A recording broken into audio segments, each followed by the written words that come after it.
Meraih surga dan menjauh dari neraka dengan ilmu syar'i.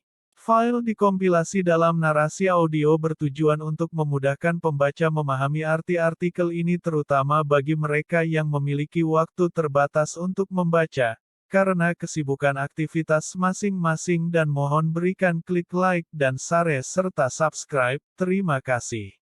Majelis Ilmu Syar'i adalah surga di dunia.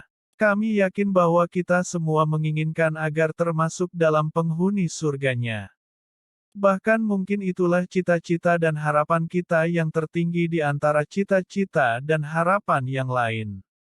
Oleh karena itu, kami ingin menjelaskan bagaimanakah jika cita-cita itu berhasil kita raih ketika hidup di dunia ini.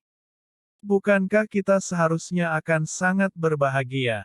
Dari Ibnu Umar radhiyallahu anhu Rasulullah shallallahu alaihi wasallam bersabda, "Jika engkau melewati taman-taman surga maka singgahlah." Para sahabat bertanya, "Wahai Rasulullah, apakah taman-taman surga itu?"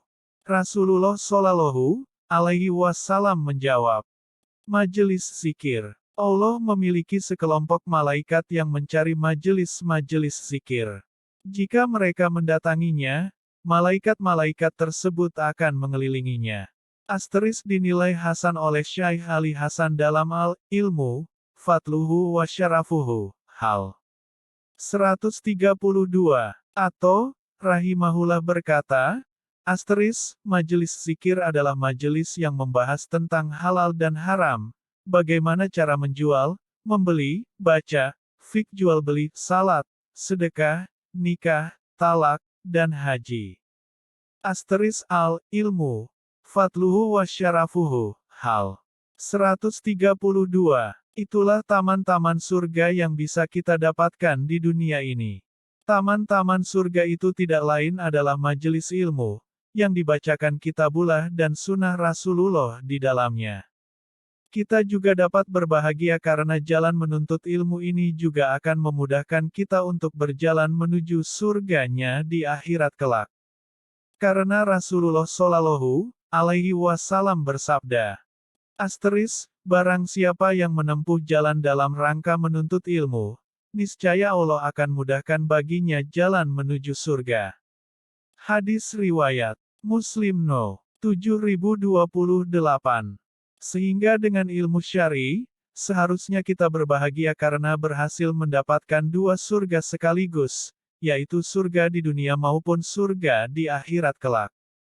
Kebodohan. Sifat penghuni neraka. Sebaliknya, kami yakin bahwa kita semua tidaklah menghendaki termasuk dalam penghuni neraka di akhirat kelak. Dan kami pun yakin bahwa inilah sesuatu yang paling kita takutkan jika kelak benar-benar menimpa diri kita melebihi ketakutan jika kita jatuh miskin atau sakit parah di dunia ini. Oleh karena itu, kami ingin menjelaskan, bagaimanakah sifat-sifat penghuni neraka itu supaya kita semua tidak termasuk ke dalamnya. Ibnul Qayyim rahimahullah menjelaskan bahwa Allah Ta'ala mensifati penduduk neraka dengan kebodohan dan mengabarkan bahwa Dia menutup jalan-jalan ilmu untuk mereka. Allah Ta'ala berfirman menceritakan keadaan mereka. Asteris, dan mereka berkata, sekiranya kami mendengarkan atau menggunakan akal, niscaya tidaklah kami termasuk penghuni neraka yang menyala-nyala. Mereka mengakui dosa mereka. Maka kebinasaanlah bagi penghuni-penghuni neraka yang menyala-nyala. Quran Surat Al-Mulk, 67, 10-11.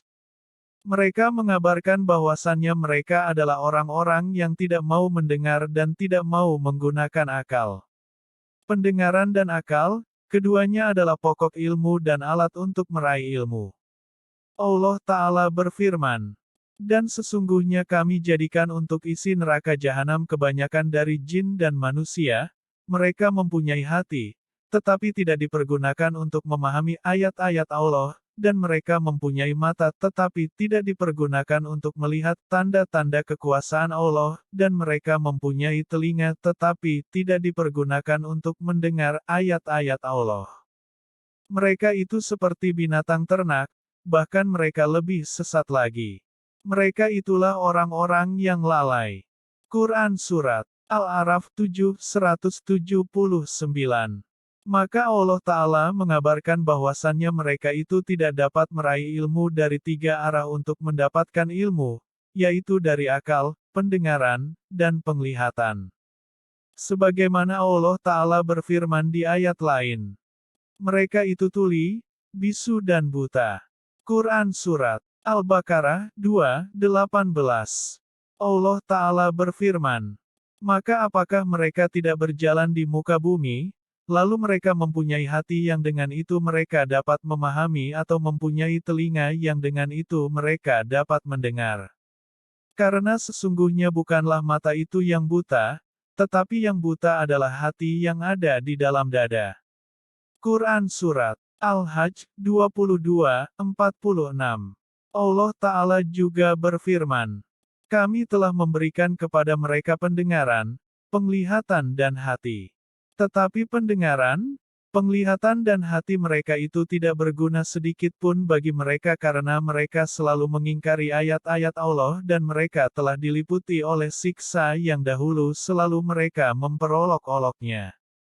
Quran Surat Al-Ahqaf 46:26. Allah Ta'ala telah mensifati para penduduk neraka sebagaimana yang telah kita lihat bersama, yaitu dengan tidak adanya ilmu, kemudian Allah menyerupakan mereka dengan binatang ternak. Dan terkadang Allah menggambarkan mereka seperti keledai yang membawa kitab-kitab yang tebal, namun tidak memahaminya. Di bagian lain Allah juga menggambarkan bahwa mereka itu lebih sesat dari binatang ternak.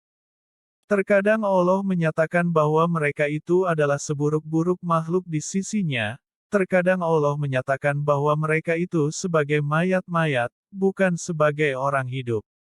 Terkadang Allah mengabarkan bahwa mereka itu berada dalam kegelapan kebodohan dan kesesatan. Terkadang Allah mengabarkan bahwa dalam hatinya terdapat penghalang, dalam telinganya terdapat sumbat, dan pada matanya terdapat penutup. Ini semua menunjukkan menjijikkannya kebodohan, tercelanya orang yang memilikinya dan menunjukkan kebencian Allah kepada mereka. Sebagaimana Allah mencintai ahli ilmu, memuji, dan menyanjung mereka.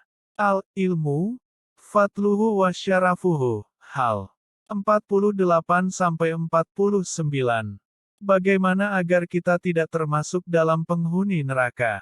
Setelah kita mengetahui bagaimanakah sifat-sifat penghuni neraka itu, lalu bagaimana agar kita tidak termasuk ke dalam penghuninya?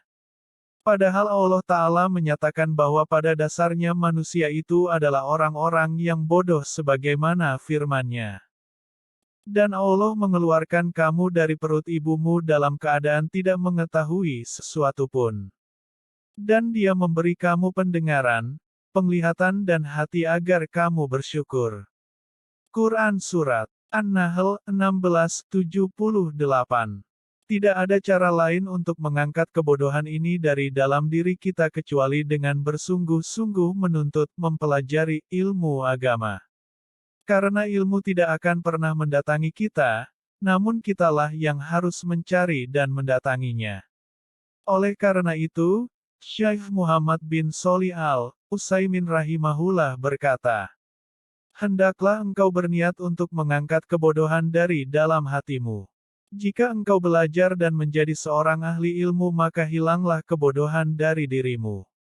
Demikian pula, berniatlah untuk mengangkat kebodohan dari umat ini dengan mengajarkan ilmu itu menggunakan sarana apapun agar manusia dapat mengambil manfaat dari ilmumu.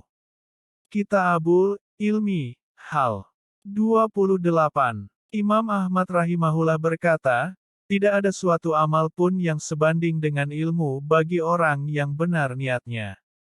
Orang-orang pun bertanya, bagaimana niat yang benar itu? Imam Ahmad rahimahullah menjawab, seseorang berniat untuk mengangkat kebodohan dari dirinya dan dari selainnya. Syekh Muhammad bin Shalih Al-Utsaimin rahimahullah berkata mengomentari perkataan Imam Ahmad di atas. Karena mereka itu pada dasarnya bodoh, sebagaimana juga dirimu. Jika engkau belajar dengan tujuan mengangkat kebodohan dari umat ini, maka engkau termasuk ke dalam golongan orang yang berjihad di jalan Allah yang menyebarkan agama Allah. Kitabul Ilmi, Hal 29. Ibnu Mas'ud rahimahullah berkata, bersungguh-sungguhlah kalian menuntut ilmu sebelum ilmu itu dicabut. Ilmu itu dicabut dengan dimatikannya para ulama. Demi Allah yang jiwaku berada di tangannya, sungguh-sungguh orang yang terbunuh sebagai syuhada di jalan Allah itu menginginkan untuk dibangkitkan sebagai seorang ulama karena mengetahui kemuliaan mereka. Dan seseorang tidaklah dilahirkan sebagai orang yang berilmu, akan tetapi ilmu didapat dengan belajar. Al-ilmu, fatluhu wa syarafuhu, Hal 141-142. Oleh karena itu, kuatkanlah tekad kita untuk mengangkat kebodohan ini supaya tidak termasuk ke dalam penduduk neraka di akhirat kelak. Penulis, Ustadz M. Saifuddin Hakim, Hafizahullah. Sumber artikel, Muslim, or, It.